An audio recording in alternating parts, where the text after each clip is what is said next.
29-meter tall Burj Khalifa. At the top, its unique cantilevered sky park boasts breathtaking views. The lotus flower-shaped structure makes it the outside museum, venue for touring exhibitions of art, science, technology, and sculpture. Visit the bay at night to witness Marina Bay Sands' spectacular laser show.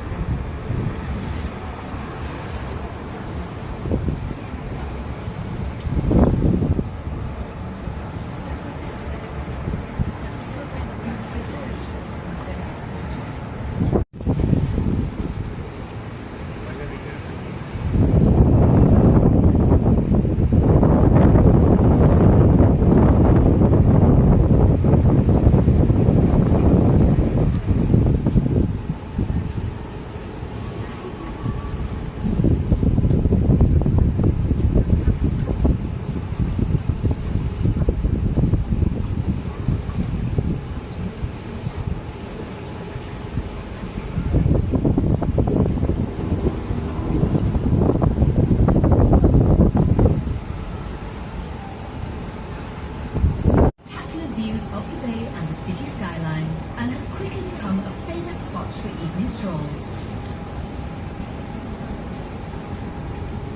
At 165 meters tall, the Singapore Flyer was the world's largest observation wheel at the time of its opening in 2008.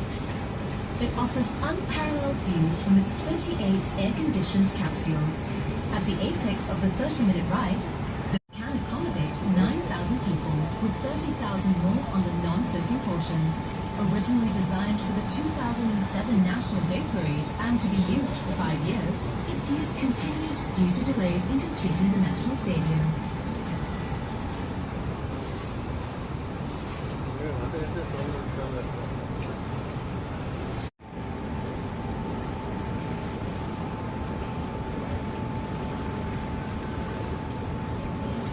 Its official name is Esplanade Theatres on the Bay, but this centre for performing arts is affectionately known to locals as the Durian. If you've ever seen the thorny fruit, you'd understand why. It houses a 1,600-seat concert hall, a 2,000-seat theatre, studios, outdoor performance venues, and an exhibition gallery. There were initial concerns that the enthusiasm for the arts centre would fade, but these fears proved unfounded. In 2014, the concert hall was named